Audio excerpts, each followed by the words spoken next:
नमस्कार। एक देश पर नाम कितने सारे? इंडिया, भारत, हिंदुस्तान। हर नाम के पीछे ना एक पूरी कहानी छिपी है, एक पूरा इतिहास। आज हम सब मिलकर इसी दिलचस्प सफर पर चलेंगे। ये समझने की कोशिश करेंगे कि आखिर एक ही देश के इतने सारे नाम क्यों हैं। तो चलिए शुरू करते हैं। तो सवाल ये है कि एक देश के इतने नाम क्यों? ये सवाल सीधा हमें एक राष्ट्र की जड़ों तक ले जाता है। ये एक तरह की ऐतिहासिक पहेली है, जिसके तार ना हजारों साल पुराने ग्रंथों से और विदेशी यात्रियों की लिखी बातों से जुड़े हैं। तो इसका जवाब ढूंढने के लिए हमें समय में थोड़ा पीछे चलना होगा और इस कहानी को दो अलग-अलग एंगल से देखना होगा, एक अंदरूनी नजरिया और एक बाहरी। और इस पूरी पहेली का सबसे बड़ा सुराग जानते हैं कहाँ है? वो हमारे अपने संविधान में ही छिपा है। इसका आर्टिकल 1 साफ साफ कहता है, इंडिया दैट इज भारत। सोचिए, देश के सबसे बड़े कानूनी दस्तावेज में ही दो नामों को ऑफिशियल जगह दी गई है। अब ये कोई इत्तेफाक तो हो नहीं सकता, है ना? ये एक बहुत सोचा समझा फैसला था, जो इस देश के दो अलग अलग ऐतिहासिक सफर को दिखाता है। तो ये दो कहानियां आखिर हैं क्या? चलिए पता लगाते हैं।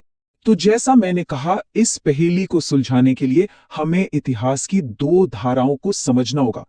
पहली वो जो इसी धरती के अंदर से निकली, मतलब वो नाम जो यहाँ के लोगों ने खुद अपनी जमीन को दी। और दूसरी धारा वो है जो बाहर से आई, वो नाम जो विदेशी मुसाफिरों ने, व्यापारियों ने और शासकों ने इस जमीन को दिए। तो आइए सबसे पहले अंदर की कहानी से ही शुरू करते हैं। तो अब हम उन सबसे पुराने नामों की खोज में निकलेंगे जिनकी जड़ें इसी उपमहाद्वीप में हैं। ये वो नाम है जो यहाँ की संस्कृति, यहाँ के भूगोल और लोगों की कहानियों से पैदा हुए। ये नाम हमें ये बताते हैं कि पुराने जमाने में यहाँ के लोग अपनी दुनिया को कैसे देखते थे, कैसे उसे पहचान देते थे। देखिए, किसी भी पहचान की शुरुआत होती है उसके भूगोल से, उसकी जमीन से। सोचिए जरा, उत्तर में हिमालय की एक विशाल दीवार खड़ी है और तीन तरफ से इसे समुद्र ने घेर रखा है। इन प्राकृतिक सीमाओं ने हजारों सालों तक इस पूरे इलाके को एक अलग थलग भौगोलिक और सांस्कृतिक पहचान दी, और इसी साझा पहचान से जन्म हुआ इसके शुरुआती नामों का। सबसे पुराने नामों में से एक हमें मिलता है हजारों साल पुराने ग्रंथ ऋग्वेद में। वहां इस जमीन के उत्तर पश्चिमी हिस्से को सप्त सैंधव कहा गया है। इसका मतलब है 7 नदियों की धरती।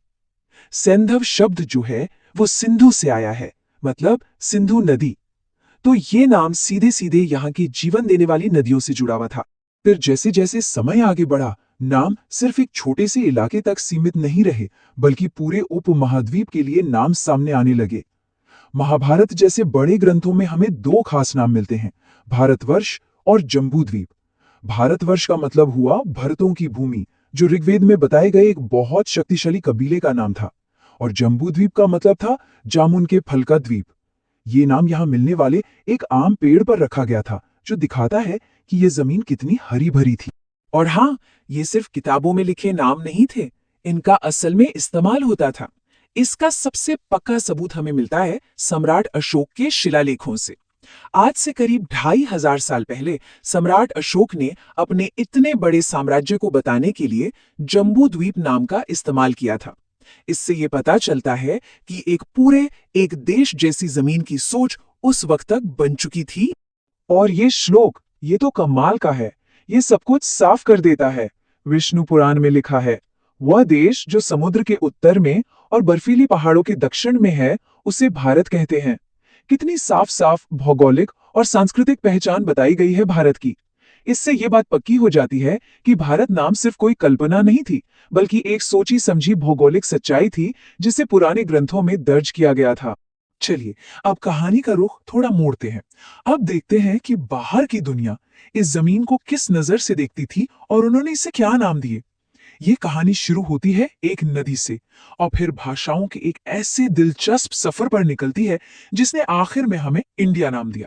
बाहर से आ रहे नामों की सारी कहानियों का सेंटर पॉइंट है बस एक शब्द, सिंधु। ये सिंधु नदी का संस्कृत नाम था। अब जो भी शुरुआती विदेशी इस उपमहाद्वीप में आए, वो सबसे पहले इसी बड़ी नदी के संपर्क में आए।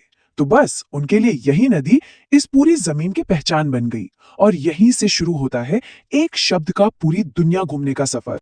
तो अब हम पता लगाएंगे कि कैसे एक संस्कृत शब्द सिंधु अलग अलग सभ्यताओं और भाषाओं से गुजरता हुआ पूरी तरह बदल गया और दुनिया भर में इस जमीन की पहचान बन गया।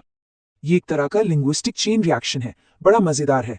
देखिए, सबसे पहले था संस्कृत का शब्द सिंधु। अब जब पुराने फारसी लोग यहाँ आए तो उनकी भाषा में स की आवाज अक्सर ह बन जाती थी, तो सिंधु बन गया हिंदू। फिर प्राचीन यूनानियों का संपर्क हुआ फारसियों से। उन्होंने हिंदू शब्द सुना, लेकिन उनकी भाषा में ह की आवाज थी ही नहीं, तो उन्होंने इसे इंडोई कहना शुरू कर दिया। और यही इंडोई शब्द लैटिन से होते होते अंग्रेजी में इंडिया बन गया। है ना कमाल का सफर। यहाँ एक बात समझनी बहुत जरूरी है। जब फारसियों ने पहली बार हिंदू शब्द का इस्तेमाल किया तो ये सिर्फ और सिर्फ एक ज्योग्राफिकल शब्द था, कोई धार्मिक शब्द नहीं। इसका किसी धर्म से कोई लेना देना नहीं था। ये बस सिंधु नदी के पार का देश कहने का उनका अपना तरीका था। ये एक छोटी सी जानकारी आज के बहुत सारे कंफ्यूजन को दूर कर देती। और इसी सिंधु शब्द से और भी नाम निकले, जैसे पुराने चीन के लोग इस जमीन को यिंतु या यिंदू कहते थे, जो साफ तौर पर सिंधु का ही एक रूप है। और फिर आया शब्द हिंदुस्तान। इसका सबसे पहला इस्तेमाल करीब 1800 साल पहले एक फारसी शिलालेख में मिलता है। बाद में जो हमलावर आए उन्होंने इस शब्द को पूरे उपमहाद्वीप के लिए काफी पॉपुलर बना दिया। तो अब हमारे पास कहानी के दो सिरे हैं, एक भारत की अंदरूनी कहानी और दूसरी इंडिया की बाहरी कहानी।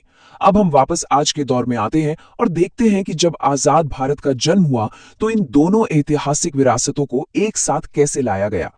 और हम वापस वहीं आ गए हैं जहां से हमने शुरू किया था, हमारे संविधान पर। 1950 में जब संविधान को अपनाया जा रहा था तो उसे बनाने वालों के सामने एक बहुत बड़ा सवाल था। देश का नाम आखिर होना क्या चाहिए। एक तरफ था हजारों साल पुराना अपना नाम भारत, जो पुराणों और महाकाव्यों में रचा बसा था, और दूसरी तरफ था इंडिया, वो नाम जिससे पूरी दुनिया इस देश को पहचानती थी। और देखिए उन्होंने क्या कमाल का हल निकाला। उन्होंने किसी एक को नहीं चुना बल्कि दोनों को अपना लिया। इंडिया दैट इज भारत, इस एक छोटी सी लाइन में उन्होंने दोनों कहानियों को एक साथ पिरो दिया। भारत बना देश की प्राचीन सांस्कृतिक पहचान का प्रतीक और इंडिया बना वो नाम जिसके जरिए देश दुनिया से जुड़ता है। ये हमारे अतीत और वर्तमान के बीच एक बहुत ही खूबसूरत संतुलन था। तो भारत, इंडिया, हिंदुस्तान, ये सिर्फ अलग अलग नाम नहीं है, ये इतिहास की अलग अलग परतें हैं। एक नाम हमें हमारी जड़ों से जोड़ता है तो दूसरा हमें दुनिया से।